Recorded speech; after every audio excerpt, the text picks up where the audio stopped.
The opinions expressed in this podcast are the opinions of the host and his individual guests and should not be taken as any particular investment advice. SideChain. What is up, everybody? We're doing something a little bit different today. So we just finished the first month of SideChain, and right after the first episode, I started to get requests from our community to do an AMA. So because we're right after the holidays, a lot of people are doing a lot of stuff. I'm actually flying out to Miami for BTC Miami, the North American Bitcoin Conference, on Monday. So we decided to take the community's offer and do an AMA. And we're going to come back with doing regular guests in the next 2 weeks. So we already have something like 5 or 6 guests lined up for the end of January. And we're going to be releasing those episodes normally. So we're just doing something a little different today. What we did is we asked our community on Twitter, on Telegram, on YouTube, and a few different places, I think LinkedIn as well, to send in questions. So we're not going to be doing live questions, what you see in a lot of AMAs. The only reason for this is I really don't want to be answering questions like when Moon and when Lambo. Even though I'm going to be addressing those questions today, we're not going to be answering, 20 different versions of when Moon and when CDL, when Lambo. So that's the reason that I just kind of, filtered those questions. I will be addressing these major topics like CDL and KYC that I actually have on my iPad just written down as topics because we've been receiving a lot of questions, or the format of the questions is a little different, but we're going to dive into that. We're probably going to do a few different digressions in regards to some of these questions because I really want to give a good answer, and I kind of want to take it holistically and not just answer the question, but kind of, do a deep dive into everything. So I hope you guys enjoy. So the first question we have is from Telegram, and one of the best usernames that I've seen in a while, which is why always Abu, with a question mark. So Adam, why always Abu? Why always Abu? So Why Always Abu asks, "Hi Alex, I want to ask what is true? The price of BTC has increased dramatically due to the dispute between Iran and US." So this is actually a very good question, and Bitcoin is very unique in this regard that it is an uncorrelated asset. It doesn't really, the price movements, they don't always react to, things like classic stock markets or even gold. A lot of times when there is global, let me just turn this down. Every time there's global unrest, then you can see kind of, economies toppling down, and you have wars or just civil unrest in different countries. You can see gold increasing as well because it's correlated to that. Bitcoin kind of follows that, but not always. The fact that it's an uncorrelated asset, it's not controlled by any one country. You can see that a lot of times when there is an issue rising like the Iran and US, the potential of war is increasing, Bitcoin will kind of serve as this hedge for a lot of people, since if there's a war, you don't really know what's going to happen to the dollar. You don't know what's going to happen to a lot of indexes. You don't know what's going to happen to a lot of stocks. But Bitcoin is a very cool asset in this regard that, you don't have any one country meddling with it. So people see Bitcoin as kind of this safe haven where they can put their money into, and we can have World War III, which I really hope that we don't have. I've been seeing so many memes on Twitter about World War III, and let's just keep it at memes, but I hope we never live to see this day. But Bitcoin is great because it's not really going to be endangered by any one country. So I do think that some of the price movement that we've seen in the last 2 or 3 days is because all of the news coming out from the Iran and US potential conflict. But keep in mind that we're also reaching the halving. So the halving, the Bitcoin reward of every block is going to happen in early May, I believe. because it happens at block heights, right? It doesn't really happen at a specific date. The way that the Bitcoin code is written, it happens at a specific block height. So the exact date and time can kind of differ. But what we're going to see in May and what we've seen in the last two halvings is, probably a drastic price increase, judging from history. And I've seen one American hedge fund manager who predicts that the new price of Bitcoin will be something between $20,000 and $50,000 after the halving. I think he said something like 6 months after the halving. So, that's something to be very excited about. So obviously Iran-US conflict, there can be some truth there. I definitely think so. I buy Bitcoin whenever I feel this global unrest kind of creeping up on us. But I do think that we're going to see some more price movements prior to the halving and after the halving, which is going to happen in May, as I mentioned. So, if we see spikes to 9K USD or 10K or even 12K prior to the halving, I think it's going to be more to do with that. Okay. Hope that answers your question. Why always Abu? I love your username. Initial YR asks, will CDL be listed in another exchange market? So, okay, we get this question a lot, and I really, really wanted to address this because I'm kind of gonna go on a rant here, because we do plan to list CDL on other markets, but I really don't want you guys to think that listing CDL on other markets is going to be some kind of silver bullet, right? Because obviously, guys, I'm on Reddit as well. I know that the price moves for, any individual asset whenever it's announced that something's going to list on Binance, or something's going to list on Kraken, or something's going to list on Coinbase. But I want you to know that a lot of these times, especially Coinbase and Kraken, one of the things is, because it's such a huge marketplace, right? They have millions of users, they have huge liquidity, but a lot of times, especially Coinbase, when an asset is listed on Coinbase, and Kraken for that matter, there's a lot of excitement that goes into that fact, because those two exchanges are fiat on and off ramps, right? So you have a lot of assets like Nano. Nano is a great example, and it's a project that I really love. If you watch the show, you probably know this. So Nano was announced that it would be listed on Kraken, I believe November 6th, if my memory serves me correct. And you saw a spike from about 82 cents, I think, to $1.06. The reason for that is because Nano didn't have a lot of fiat on and off ramps that it was available on. So it wasn't available on a lot of exchanges where you could deposit dollars or euro, trade, and then withdraw dollars and euro, right? So it was just mostly on crypto to crypto markets. The reason that's important is because, crypto, it's still a pretty small market. We're around the $200 billion mark. So obviously more people have fiat, more people have euros, more people have dollars than they have crypto. So if you see these assets being listed on exchanges like that, that's one of the biggest reasons. One is the users and the liquidity, but the other is the fiat on and off ramps. So I really don't want you guys to think that listing CDL on another big exchange is going to be the silver bullet.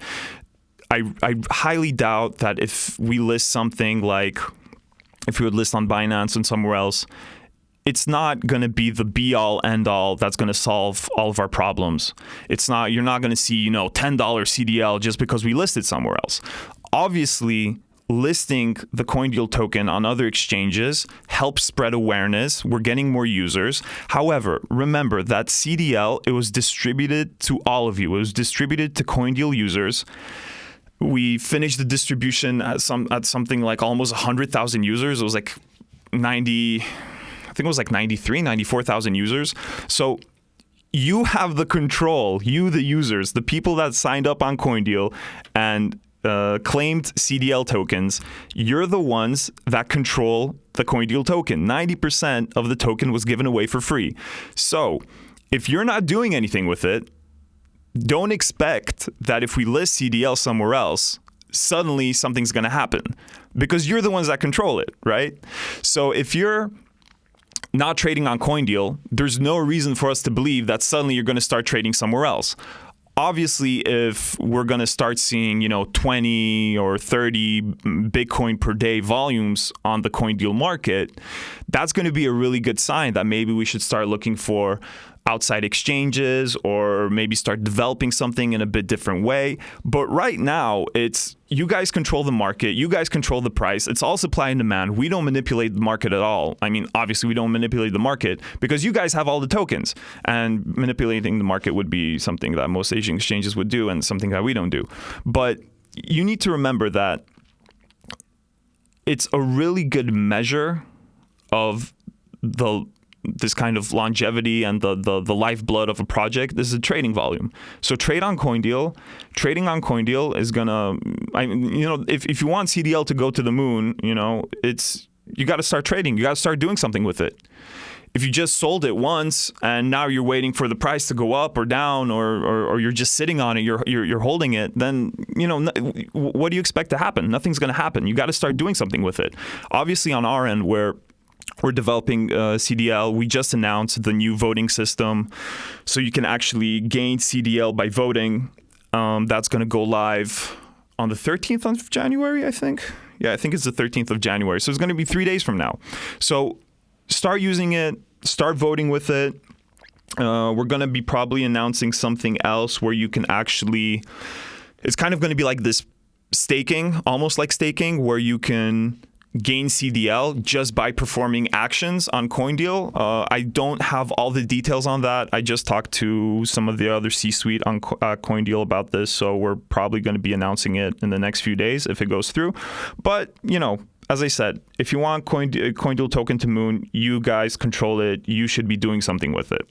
So don't think of listing on another exchange as the silver bullet that suddenly is going to solve all the problems and, CDL is going to be $100 or whatever. That's not how this works. We have another... so we have... I got a lot of questions about particular topics. One of them was CDL, so I just addressed that really quick right now. And another one is countries that Coindeal isn't available in, because we get a lot of questions on Telegram that, I signed up for Coindeal, but now my account is frozen. I can't do anything. And the reason for that is we don't actually just arbitrarily ban people or ban accounts or ban countries. That's not something that we do. So if your country isn't available, it's because your country did something that's not so good, or because you have very strict crypto regulations, or if you don't have strict crypto regulations, you have very strict... if you don't have strict crypto regulations, then you have very strict exchange regulations or crypto exchange regulations. So that's the main reason why Coindeal isn't available. You have, on one side of the spectrum, you have the U.S. So the U.S. is very highly regulated. There's a very high barrier to entry. As you know, Coindeal is available in 13 states in the U.S. We're planning to add more. We think that by the midpoint of the year, we should be in about 40 states. But that's one end of the spectrum, is getting the licenses, talking to the regulators, and being, available in a way that satisfies the regulators, and we do so in a transparent fashion. But the other side of the spectrum is a lot of countries in Latin America, a lot of countries in Africa, which are flagged by these global organizations when it comes to money laundering, or there's some other problems going on in the country. So if we get these global organizations that produce lists about which countries are flagged for AML, for anti-money laundering, and they said that, and these organizations say, we should not be serving a particular country, then it's really not up to us. And I know Nigeria is one of these countries, because Nigeria, even though Nigeria is very, very promising, and we keep our ear close to the ground to see if the political situation will change, but Nigeria, unfortunately, is a hotbed for a lot of AML issues. So because it's a hotbed for a lot of AML issues, we can't serve Nigerian users. And that's nothing to do with us, really. It has to do with macroeconomics as a whole, and a lot of regulations that we just don't influence. And that leads into another topic, which is KYC. So a lot of people have issues with KYC, and I know Binance just recently added KYC because we got a lot of questions that were along the lines of, oh, I don't need to do KYC on Binance. Why do I need to do KYC on Coindeal? So KYC, know your customer, where we require you to send a national ID or a passport, and we check whether it's fake or whether it's not fake, some utility bill or a bank statement. So we actually know who's coming in, logging in, and trading on Coindeal. This has to do with banking regulations. And because we are a fiat on and off ramp, and because a lot of additional crypto exchange regulations are being passed that require us to have this knowledge of our customers, we can, it's this aspect of being legal and being regulated and being transparent. And Binance recently changed that because if you want to have fiats, if you want to have bank deposits, if you want to have dollar, euro, or whatever other currency withdrawals and trading in those currencies, you need to have a few basic things. And one of them is KYC, and another is AML policy. Otherwise, no bank will want to work with you. As you know, we're finishing our licensing process in Malta. And that's another thing, is we would not be licensed in Switzerland, Estonia, or Malta if we didn't have KYC and AML. So if you guys enjoy trading on Coindeal, if you guys enjoy being able to deposit and withdraw dollars and euro, then you should enjoy KYC, because there's no other way around it. Like if there was no KYC, if we didn't have any AML policies, then the only thing we could offer is crypto to crypto trading. And probably not a lot of countries would really like us being there, as in they wouldn't like us having legal entities in these countries and serving those customers, because it's really shady, like all these exchanges. I think we're going to see a lot of them getting either going bankrupt or having to run away from certain jurisdictions and regulators if all you need to do is sign up with an email address and trade up to 2 or 3 BTC just because you have an email address and a password. So it's something that we've done from the first day, and it's something that we're not going to change, because it's one of the reasons that we can offer the level of service that we're able to offer. And it costs us a lot of money, to be honest. So, I would love to do an exchange with no KYC, but it's just not possible. It's literally not possible right now. And a lot of exchanges are being regulated like banks. So because we kind of are almost like a bank, right? Like, we hold your funds. You can do something with your funds. You say, hey, I want to withdraw $1,000. If you have $2,000 in your account, we send you the money, right? So it's a necessity. Another really great username, Raul Pasha, you scammer fuck. I think Raul Pasha had an issue with the scammer on Telegram, so he was trying to use his username to project that. Raul Pasha says, I am a fan of CDL and one of the CDL holders. In detail, Coindeal is working with one of the Premier League soccer clubs, Wolverhampton Wanderers FC. Why not other football clubs, like, example, Chelsea or Manchester City? So that's actually a really good question. 2 years ago, when we were deciding on... First of all, I need to give a bit of background. So Cayetan, one of the co-founders of Coindeal, he is really big into sports. He actually used to play professional basketball for a bit. And he loves sports marketing. He loves everything that has to do with sports and marketing. He's a really great guy. He really was pushing for this sponsorship 2 years ago. And we were actually getting a lot of different offers on the table. I know, Chelsea was there, Manchester City, absolutely, Manchester United. We still get approached by these clubs, by the way. Liverpool sent us like this pack some time ago, asking us if we would want to cooperate. We were also talking to Atletico Madrid and a few other clubs. The thing about Wolverhampton, which was really cool, is we started Coindeal. Coindeal was founded in... So the plans for Coindeal went into effect late 2017, and Coindeal officially launched March in 2018. So that was right about the time, March, and the end of the Premier League season was when Wolverhampton was promoted from the lower tier league to the Premier League. So they were coming up into the Premier League right as Coindeal was starting. And it kind of built this awesome narrative where we're a young crypto exchange and we're just getting started. And here you see this football club that just got promoted into the Premier League, and it kind of built this synergistic, narrative effect that we thought we really thought would work well. And obviously, and then just Wolverhampton, the team is amazing. Everything that you guys don't see at match day, which is everything that goes on behind the scenes in the organization, is amazing. They've approached talks with us about this sponsorship totally differently than anyone else. You're almost part of a family there. It's not that we just give them money and they put a logo on the shirt and you see the LEDs during match game. It's not like that. We're constantly talking to them. We're developing new ideas. It's a back and forth relationship, and it's something that we wouldn't have in a lot of these other teams. It's Manchester United, even though it's a huge club. First of all, it's totally different money, right? Let's start off right there. And another thing is that Manchester United, their sales team is 90 or 100 people, right? You don't have that in Wolverhampton. Their organization is a bit smaller, but as I mentioned, it's a family atmosphere. And Manchester, it's just, you're just another paycheck, right?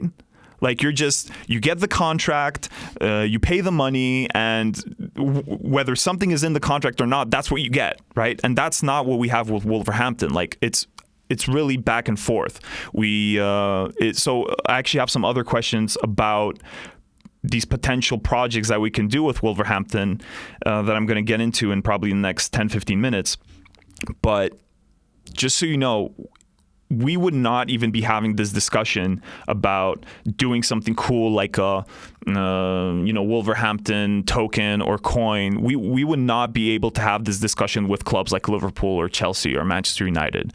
And there's the potential of something like this happening with Wolverhampton. They're a great partner and we love them a lot. So they're kicking ass. They kicked ass last season and they're kicking ass this season. So I think it was a great idea. So if you guys want to thank someone, you can thank Kajetan.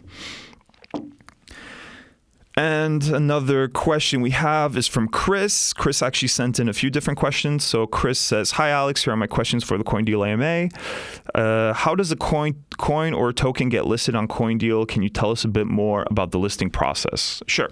So obviously we have the voting, which we just revamped, and as I mentioned, is going to start on January 13th. Another thing that you can do is a direct listing, right? So we have a fee, and it's nothing like the Binance fee. It's not $1 million, or even I think some of the last leaks that happened from the Binance contract, the listing contracts, there was something like $250,000. So it's nothing like that by any means. But we do have a listing fee. We have external providers and also providers in our sister company like Paycoiner that they charge us money, so we need to pay them in order to integrate a coin, in order to maintain all of the wallets. And we don't really like to just list someone and just kind of leave it on their own, just be like, okay, we listed you guys, now do something, right? We tend to approach every listing in a partnership kind of way. So we develop we collaborate on a marketing plan. And it's things that are not in the listing agreement even, right? Because the listing agreement is very simple. And we tend to develop this plan because if the coin is successful, if the token or coin is successful on Coindeal, then the project that gets listed wins and we win, right? It's a win-win situation. So we never really want to just get someone's money, list them, and then you never hear from us again, right? That's not something that we do. So, and because of that, we're pretty selective about who we work with. This happens for a few different reasons. So we need to make sure that the coin or token isn't a security. We need to make sure that everything is regulated, and obviously that it's not a scam. So we do a full review of the contract. We do as in the smart contract. We do a full review of the white paper, the website. And then if everything's fine, we go through with the listing, and then we develop a marketing plan. So it's really, everything is done on a case-by-case basis. We are highly flexible. I've the few coins and tokens that I've actually listed personally, they've been surprised that, first of all, you can get a response from us really quickly. We are very flexible in terms of marketing and listing and the pricing and everything else. So we really focus on getting good partners and good projects to be listed that have a high potential. We obviously look at community, because if you're a project that you can have all the money in the world, right? You can have like crazy amounts of money, but at the end of the day, if you're not bringing your community over, even if it's 500 people or 1,000 people or 2,000 people, if that community isn't coming to Coindeal, then no one's going to trade on this market, right? So it's very important to have some kind of community, and that's something that we look at. Another question from Chris. How do you provide the order books on Coindeal with liquidity? Would it be possible to integrate other exchanges' order books into your own order book to increase liquidity? Yeah, sure. I mean, most of what we're doing right now is organic. There is some market making going on our part, just to make sure that the order books, they don't have too much of a spread. I'm not really a fan of kind of emulating other order books. I know that there are many companies that provide this service, and I get this email or message on LinkedIn almost on a daily basis, like, hey, we can make your order book look like OKEX's order book. I'm like, okay, but no thanks. Like, I want it to be a Coindeal order book. So yeah, it's possible, but the question is, I know that a lot of Asian exchanges have issues with wash trading. So it's basically one person who has a zero fee account that is, in order to increase the volume, he's setting up the same buy orders and the same sell orders. So nothing's really happening. Just the volume is going up, and it's a marketing tool that they're using, and it's a tool that they actually use to leverage really high listing fees. So obviously, if you want $500,000 for a listing, right? Which has been the case in a lot of exchanges. I mean, shit, even if it's $25,000 for a listing, you're going to think that, oh, this exchange has $800 million in daily trading volume, which, first of all, trust me, it doesn't. It does not have 800. It doesn't have a billion. You have exchanges that popped up overnight, and suddenly they're saying they have $2 billion in daily trading volume. Even though Kraken, which has been around since 2012 or 13, has 70 million. Guys, you need a good bullshit detector in this space.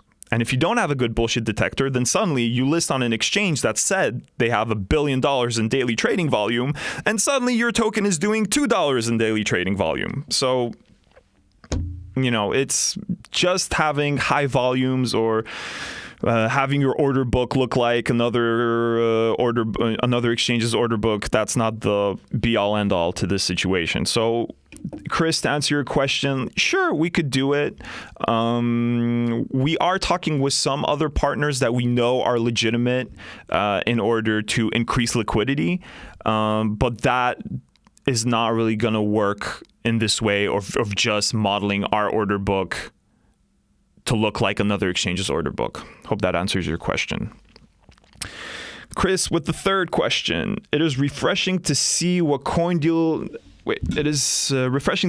Coindeal distributed most of their CDL tokens for free to their users of the exchange. Why did you choose the distribution method and not an ICO? Okay, great question. So we actually discussed this, and we were in the midst of doing an ICO. So I actually came along, and I was tasked with, since I have experience in ICOs, and I've done ICOs as a consultant, and I've been an advisor in a multitude of projects, we were going to do an ICO. Obviously, the ICO market was kind of coming, to a halt. But we were discussing this internally. But later, we developed a plan that we wanted to be one of the few exchanges that is legally available in the United States. So we really want to be, one of the top U.S. exchanges in the next few years. And the SEC, so the Securities and Exchange Commission in the U.S., is very, very stringent on ICOs.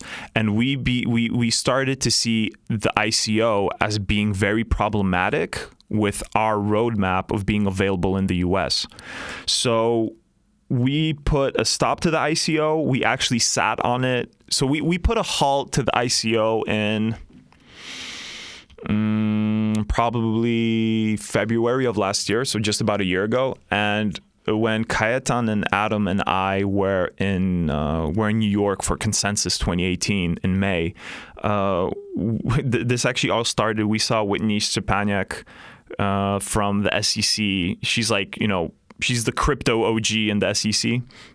So we saw her panel, and it basically said that if you do an IEO, we're coming for you. If you do an ICO, we're coming for you. So that just kind of solidified our position that, yeah, we're not going to be doing this because, we don't want to be looking over our shoulder for the next few years. Like, one of the reasons that Coindeal was created is we saw the need for a regulated exchange that's going to be serving as this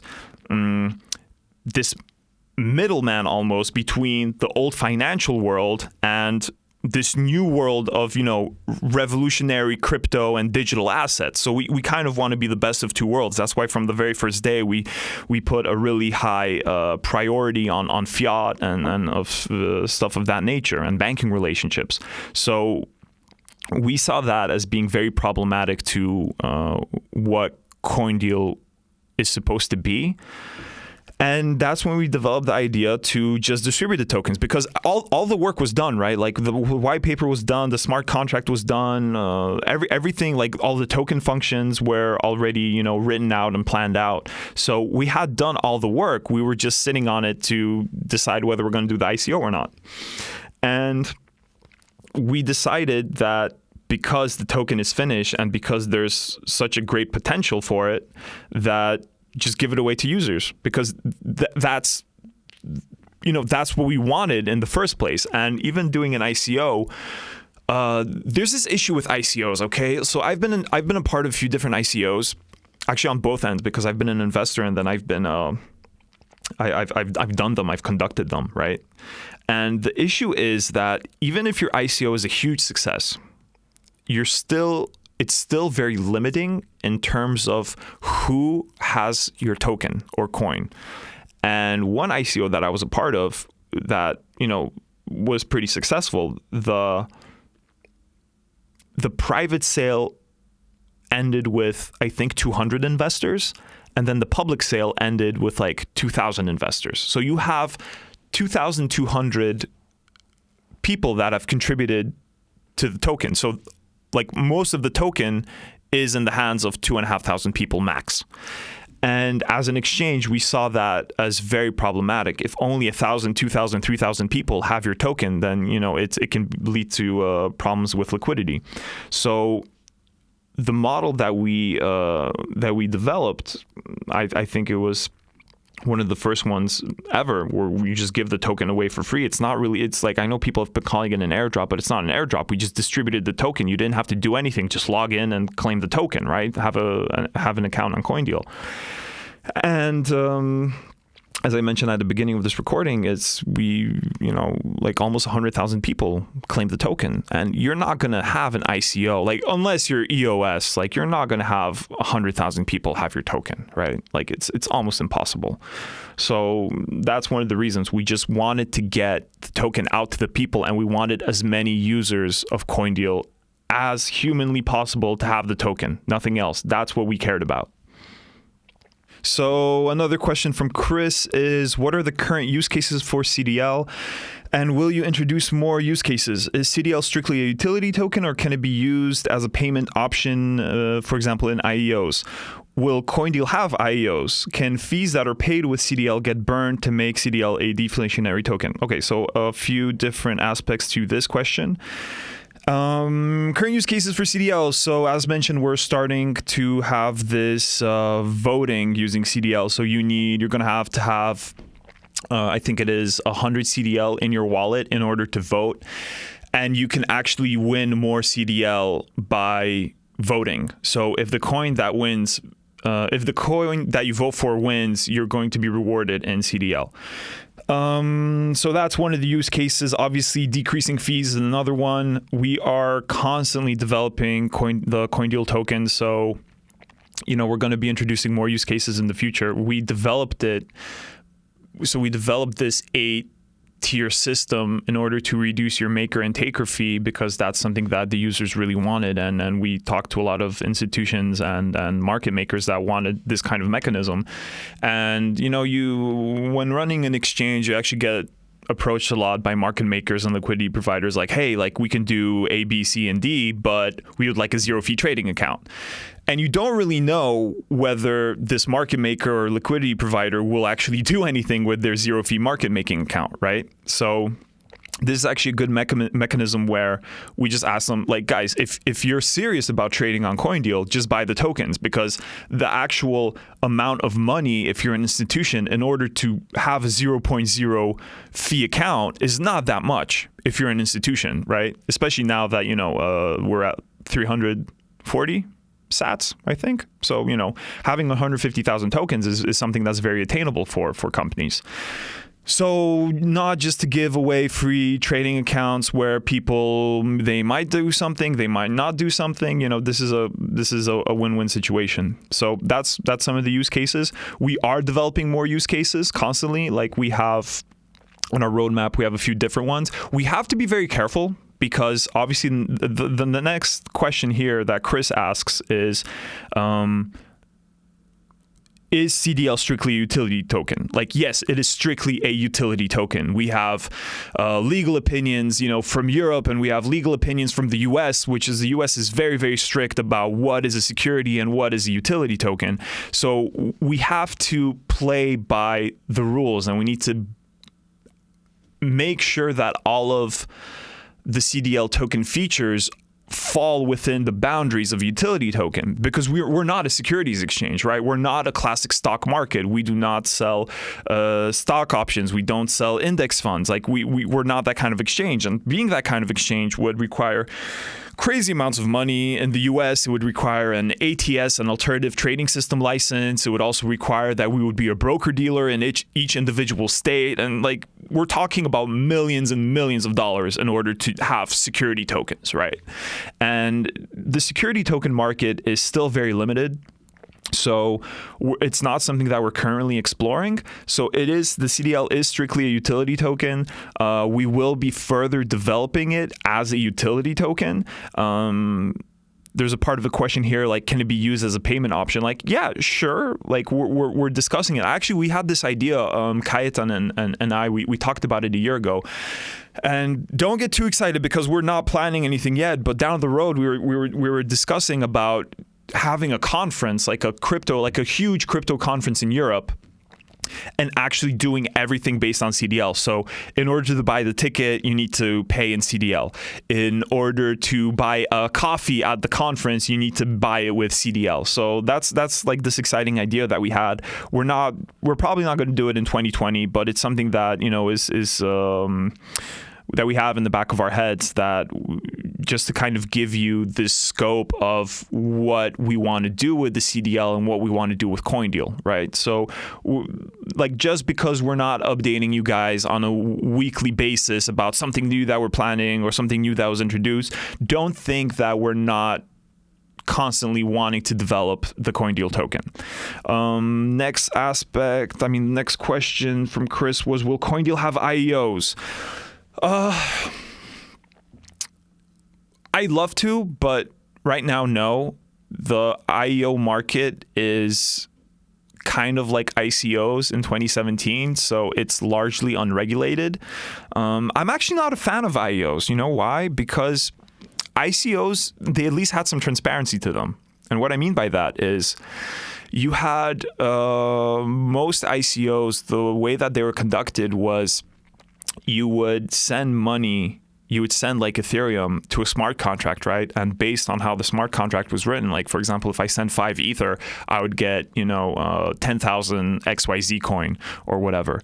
And you can actually go to the smart contract and you can see everything. Like you can go to the Ethereum block explorer and you can see everything that's going on. You don't have that with IEOs, and I feel like that's very problematic because a lot of the news that we got regarding IEOs, it's that it's simply a marketing tool. So you have projects going to large exchanges and they're actually not making any money on IEOs because everything is happening behind closed doors, right? The only information that we're getting is what the project or the exchange itself is announcing. So there could be $10,000 made on the IEO, and they're just, and I mean that like there's $10,000 in profit, but suddenly you see a press release where $300,000 was raised on IEO at exchange ABC, and it's bullshit. A lot of times it's bullshit. A lot of times it's a marketing vehicle used by projects to market themselves and market an exchange, and everything's going on behind closed doors.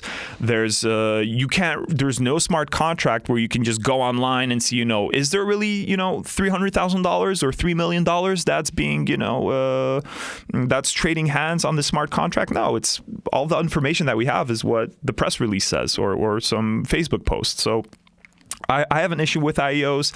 I think they took away from the transparency of fundraising, and I don't really think that they can be compared to an ICO in any way, shape, or form. And they're highly unregulated. So a lot of the IEOs that you see are happening in Estonia, for example, which is not the best market for a crypto company. Can fees that are paid with CDL get burned to make CDL a deflationary token? Oh, and obviously not just Estonia, but a lot of Asian exchanges, just to tag on to the last point. So can fees that are paid with CDL get burned to make CDL a deflationary token?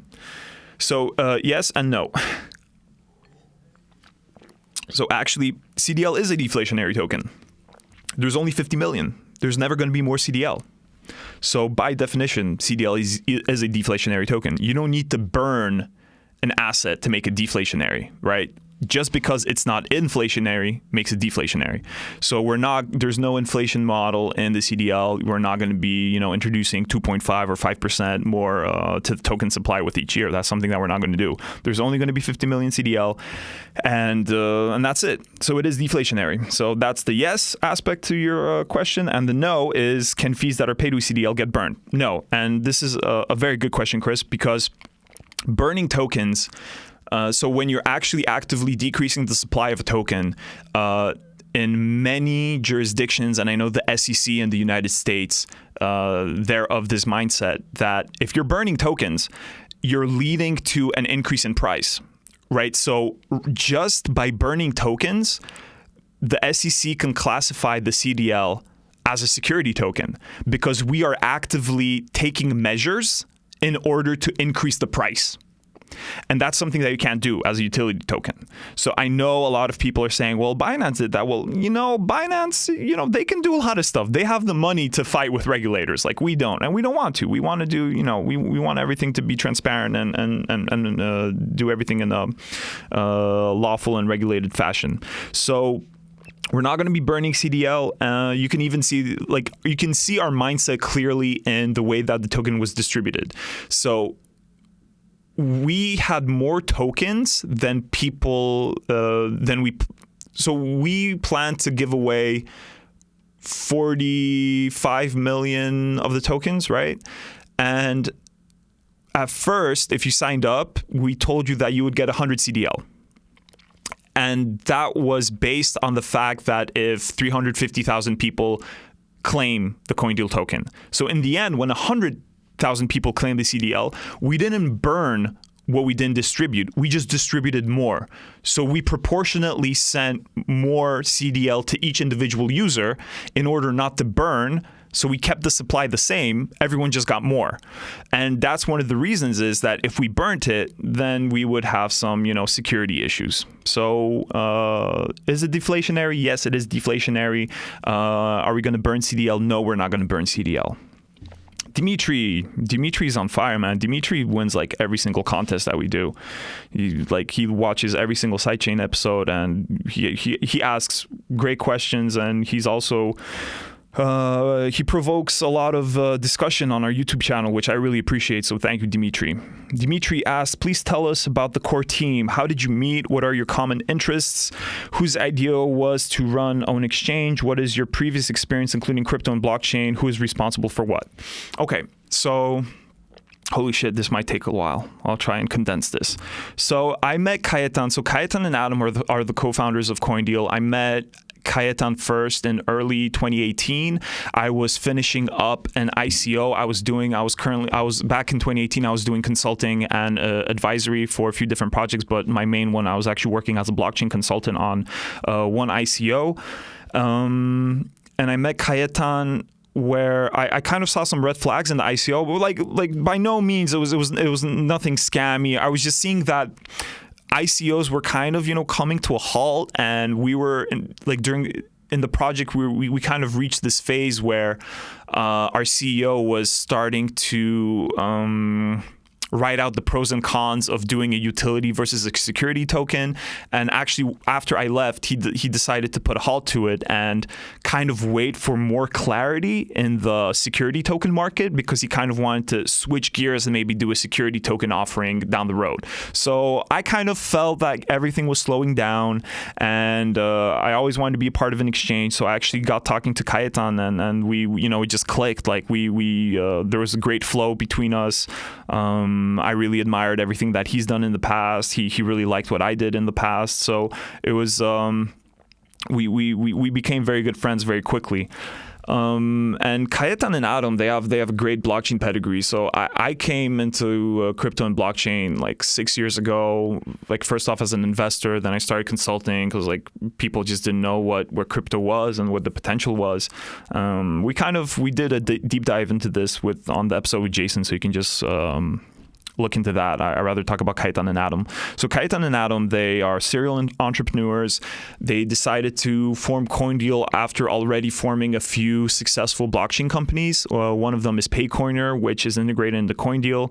Paycoiner is a crypto payment gateway, so it's like PayPal but for crypto. So if you know BitGo, if you know Coin Payments, it's very similar. They're a custodian. They're highly respected. They're very highly, there's high security on it. It's a great product. So they did Paycoiner. They also did Buycoin Now, which allows you to buy Bitcoin via credit card. You can just go to buycoinnow.com and just, type in some amount of Bitcoin that you want, type in your credit card, and you're going to get Bitcoin in the next few seconds, which is also a great product. So they developed those two products when they were starting to develop Coindeal. And they've, same as myself, they've always wanted to run an exchange, but there's just so much work that goes into it. So by the time that they everything kind of came together, I came along and I started out in biz dev and marketing and stuff like that, and we just kind of clicked, and we've been doing Coindeal ever since. So obviously, I'm not going to go into every single person that's in Coindeal, because it's currently about 80 people. There's 80 employees. I think there's more. There's more than 80 employees. If you count Switzerland and Malta and all the directors and legal and compliance, I think it's going to be more. Just the core team without all the different jurisdictions is like around 80. So we have a lot of people in support, a lot of developers who have an amazing pedigree. We have product owners. Shout out to Andrzej and Carolina, who are just kicking ass and doing a lot of great stuff. We have people that have experience in banking. We have people that we have the legal team. So there's just so much that's going on right now, and there's just so many amazing people working for Coindeal. So I can't give a shout out to everyone. I can't, tell you about everyone, but maybe if we do another AMA, I can kind of do a deep dive on that. But, it's a great team. I love those people. I think this is the team that we have currently. I think it's the best team that we've had. And I've been with Coindeal for almost 2 years now. And it's just, this team is amazing. So love those guys to death. Dimitri's second question. The functionality of the exchange remains quite limited at the moment. In fact, only spot trading is available. What should we expect in the future? Margin trading, futures and options, IEO, token staking, not CDL. Okay, that's interesting. DEX development, own blockchain, something else. So yeah, we're constantly developing everything. Keep in mind that the CDL and Coindeal, we're still relatively young, right? So Coindeal launched, as I mentioned, in March of 2018. And, we're just approaching the 2-year mark. So in March, it's going to be 2 full years. So, don't compare us to Coinbase. Don't compare us to Kraken. We're still developing a lot of features. Just the fact that we're still operational when a lot of, exchanges have been hacked and closed down. We've never been hacked. We haven't closed down. We're still here. We're still developing, and it's a tough market. Let's be honest. The market's kind of shit right now. You have a lot of exchanges just closing down. 2018, you saw a lot of exchanges close down. 2019, you see a lot of exchanges close down. 2020, it's probably going to be the same. And we're still around. We're still doing our stuff. So we are constantly developing. Margin trading, sure, like we've talked about it. Futures and options. Futures and options is kind of difficult because depending on jurisdiction, it requires different licenses. So regulators look at this in a different way to just being a classic crypto exchange, exchanging digital assets. So what we're focused on right now is actually increasing our fiat on and off ramps. We just had our account open with Signature Bank in the US. So USD deposits and withdrawals are going to be live in the next few days, which is very exciting. We're also finishing up some partnerships with European banks as well as a Maltese bank, which will allow us to have user funds go through those banks, which is much more secure, and it's going to be a lot faster since those banks have very advanced APIs for automated deposits and withdrawals. So we're kind of focusing on that. As you could see, if you're following Coindeal, we really highly focus on OTC. So we developed OTC quite quickly. But obviously, stuff like token staking, we've talked about it. You have not CDL in parentheses, so I'm thinking, stuff like Ethereum or Tezos or stuff like that. We've talked about it. We might do something. We're really highly focused on banking and fiats right now. So if everything goes well with banking and fiats in the next 2 months, we will be taking a lot of this stuff that you wrote down and maybe adding it to the roadmap. DEX development, I would love to see that. Decentralized exchange, I think it's a great idea. Obviously, decentralized exchanges have this issue where you have to do it in a highly regulated fashion in order for it not to be shut down really quickly.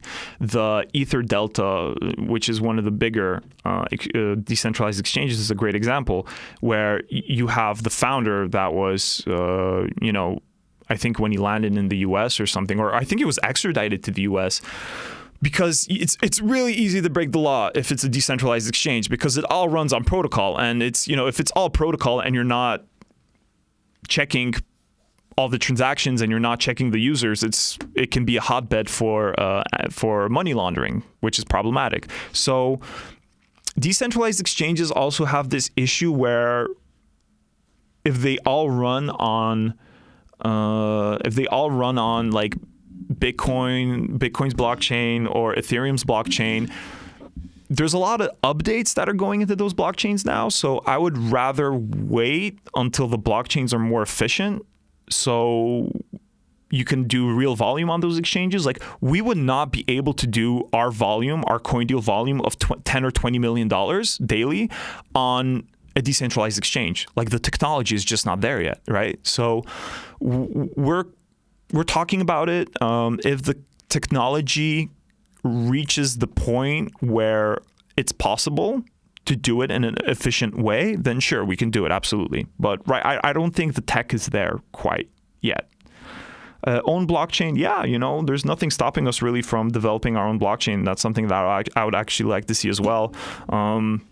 I kind of like this Binance model where they had their own token, which was ERC20, and making the switch onto your own blockchain. And it's not going to happen overnight, but I think it's a great idea, Dimitri, and it's something that we talked about. So I'll keep you updated on that.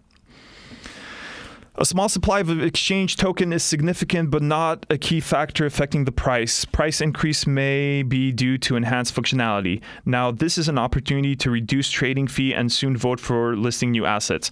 What else can we expect? Which new token features? So I think I mentioned this in one of Chris's questions. So I'm just going to skip this, Dimitri. Hope you don't mind. How do you see your exchange in a year, in 3 years, in 10 years? How ambitious are your goals? Damn. So I really don't think that there's any reason why down the road we can't compete with Coinbase, right? Right now, what we're seeing on the exchange market is there's a lot of consolidation going on. There's a lot of exchanges that are going out of business. So the fact that we're staying afloat, the fact that we're still developing, baby steps, right? We can't be too ambitious, even though we're very ambitious. So we kind of have to we can't compare ourselves to others who have started 6 years before us and have way more capital and way more investors. Like, we're all privately owned right now, so there's no outside investors in Coindeal currently. That may change soon. We'll see, but obviously, getting more capital would allow us to further development and solidify our position in the markets that we're currently in. What do I see your exchange in a year? Gaining more users. I think that we can break 1 million users in this year if we keep growing the way we've been growing. So we're almost at 400,000 verified and registered users. I think we can break 1 million. Obviously, that would kind of give us more breathing room to do a lot of stuff. And it's in 3 years, I think we're going to see. I think in 3 years, the crypto exchange market is going to look a lot like the post.com bubble market, where you're going to have like the Yahoos and the Amazons that stayed afloat and everyone else just kind of dies. So in 3 years, I think that being one of the top 4 exchanges that's still around and still operational and still in development, like that's my goal. That's what I want to do. In 10 years, world domination, nothing else. World domination. Number 5 from Dimitri. Can your cooperation with the club of the English Premier League find its development in the tokenization of football and related services? Yes, absolutely. So that's actually tagging on to another earlier question where we discussed why we chose to partner with Wolverhampton and not Chelsea or Manchester United. So Wolverhampton, we love working with them, and we see them as a partner and not just someone that has our logo on their shirts. Like it's a highly cooperative environment. And if I truly believe that if we do like a tokenization of if we do like Wolverhampton token or like Premier League token or something else, it's because we're cooperating with Wolverhampton. I don't think it's really possible to do with anyone else. We can talk with them. Right now we're focused on developing our platform right now, as you mentioned. So you want to see improvements in the platform and a cooperation with the Premier League club to develop a token. Like, we can't have both. We have to focus. Like, we're not, there's not 300 people working on Coindeal. We're a pretty large team, but we need to prioritize. So we're prioritizing right now, and this is a great idea. Like, we can talk about it. We'll see how that goes. Stefan Hein from Twitter asks, "Hi Alex, how is the listing of IOTA forthcoming? Would be a great start in 2020. Thanks." So IOTA was, for a while, they were the winner of one of our votings, but somebody else beat them out in the last week or few days of voting. So I know they didn't get listed that way. If you want to see IOTA, just write us. If enough people write us, like we just finalized the list for the new vote. So, and IOTA wasn't there. So nobody else, Steven, I'm sorry, but nobody else really wanted to see IOTA. If that changes, if more people write us, we can add IOTA. Not an issue. Sila from Telegram asks, "Do you have a son?" Which is an odd question, but no, I do not have a son. I have a feeling that in the second AMA, Sila will ask another question, but we'll leave that there. I have a question from somebody that I don't have their username right now, but will there be another CDL airdrop? So there won't be another CDL airdrop Okay, so first of all, nomenclature, right? So what we did a giveaway. We did a distribution. It wasn't really an airdrop. We just distributed the token. Right now, we are doing a new. Now we're doing an airdrop where you can get Bitcoin and CDL for joining Coindeal and for the referral program. So you can get more CDL now, but no, we will not be distributing 90% of a token ever again because it's already distributed. There's nothing left to distribute. If you want to get CDL, watch SideChain and maybe you can win some. Supernoser, great name. What's the challenging things of building fiat gateway, and why do you think that that's good if Coindeal token has their own exchange then listed on a big market such as Binance? Okay, so the second part of the question was answered earlier.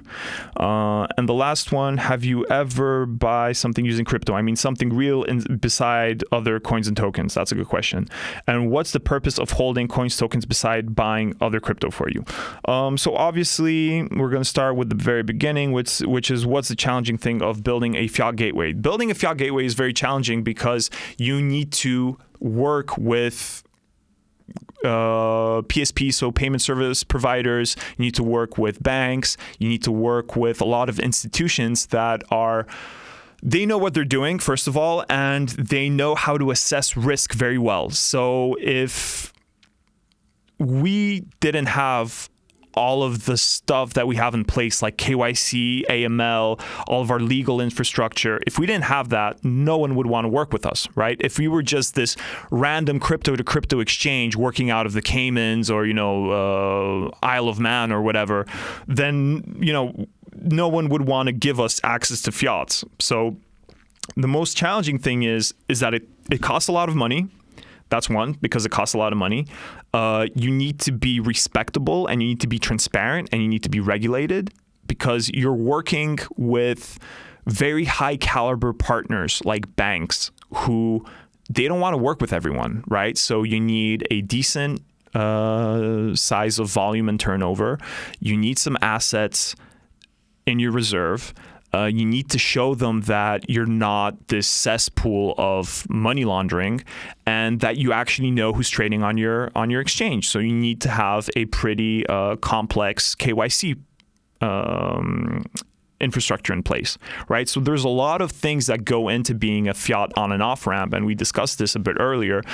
But there's a lot, it takes a lot of time and it takes a lot of money. So that's why you see a lot of exchanges that are just crypto to crypto because it's hard, man. It's really hard. So we already mentioned the listing CDL on another market. And the last one, have you ever bought something using crypto? That's a good question. I have bought something using crypto. I've actually bought a lot of stuff using crypto. There is a lot of memberships that you can have that you can pay for. I know that I think it was like a malware or antivirus or something.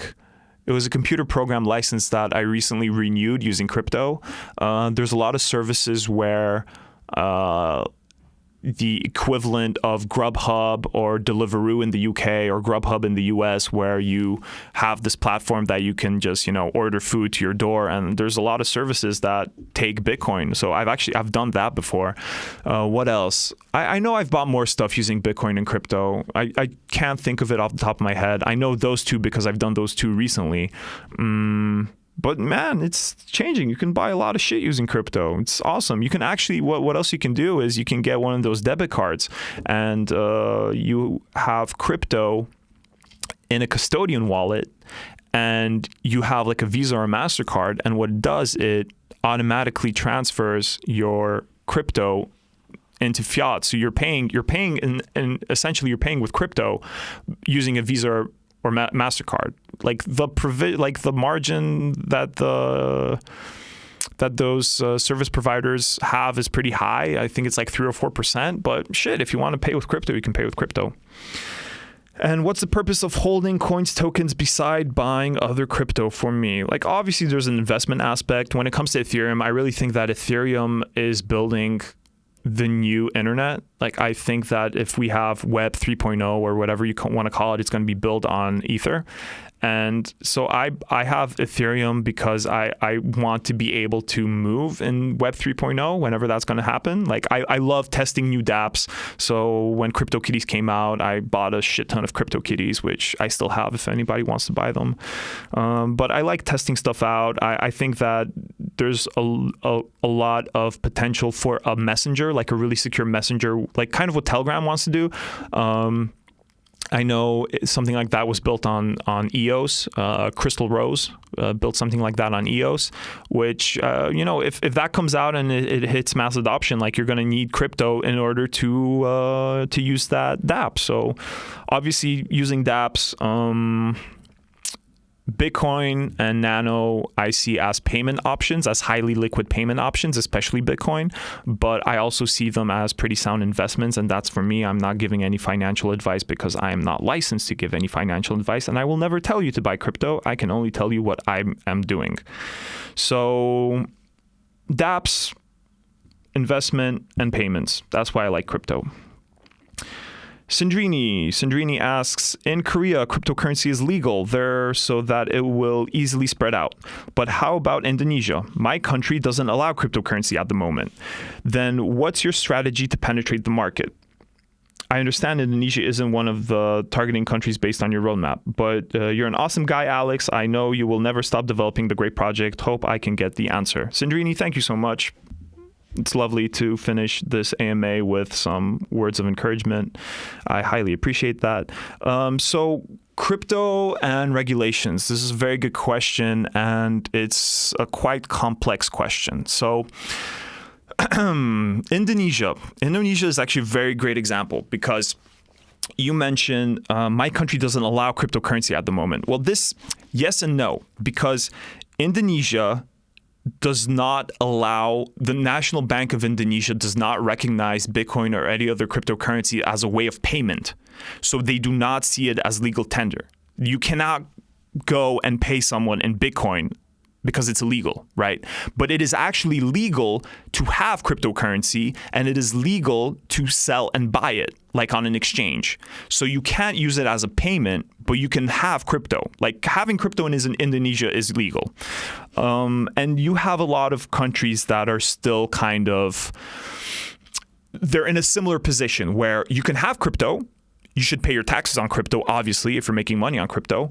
You can buy, sell, and trade your crypto, but you cannot legally pay for stuff. So there's a few different countries like that. There's only a few countries that just downright banned crypto, where you cannot even have crypto. And I know Nepal is one of them. So, it's not that drastic. You can live in Indonesia and you can have crypto. There's only a very small percentage of countries that just downright said no to crypto. Having Bitcoin in any amount is illegal. So it's you're fine, Sandrini. It's Korea was in a similar basket a few years ago. There's a few different countries that are still kind of developing the regulations because it's a new technology. I think I talked about this with Arthur from GamerHash a few weeks ago, where in the United States up until 1993, you know what a big thing e-commerce is right now, right? Like, e-commerce is huge. Like, you go on Amazon and you get anything that you need, or whatever your local equivalent of Amazon is. But up until 1993 in the United States, it was actually illegal to do any transaction over the internet. So you could not buy a book, or you could not, buy socks through the internet or anything else, because it was illegal. Because you always have the slowest thing to develop, to catch up to new technology, is laws and regulations, right? So the people will start using it, and only then will the government really kind of look and see, like, oh my God, like, is this something that we need to consider? And right now we're at this point where the government has to consider changing its laws and creating new, more transparent regulations that aren't total bullshit. So hang in there, Sandrini. Indonesia isn't that bad. Like, I know that, okay, my iPod died. I know that it would be awesome to use Bitcoin as a payment option, but you can still hold it. It's totally legal. So hopefully soon that will change. I'm okay. We don't need to charge the iPad. I'm finishing. Guys, that was the last question. Thank you so much. If you want me to do another one of these, then just go online, go to Twitter, go to YouTube, go to Instagram, wherever you want. You can write questions to Coindeal, or you can write questions to me personally. I answer most of the questions on the SideChain YouTube channel on my own, so that's me writing back to you guys. If you want to get in contact with me, it's on Twitter at Alex_STRZ. You can send me your questions there. We're going to come back doing regular guest episodes of SideChain in the next week or two. If you want to do another AMA, just write me and we can get another one down maybe in a month or something. All right. Thanks, guys. Take care.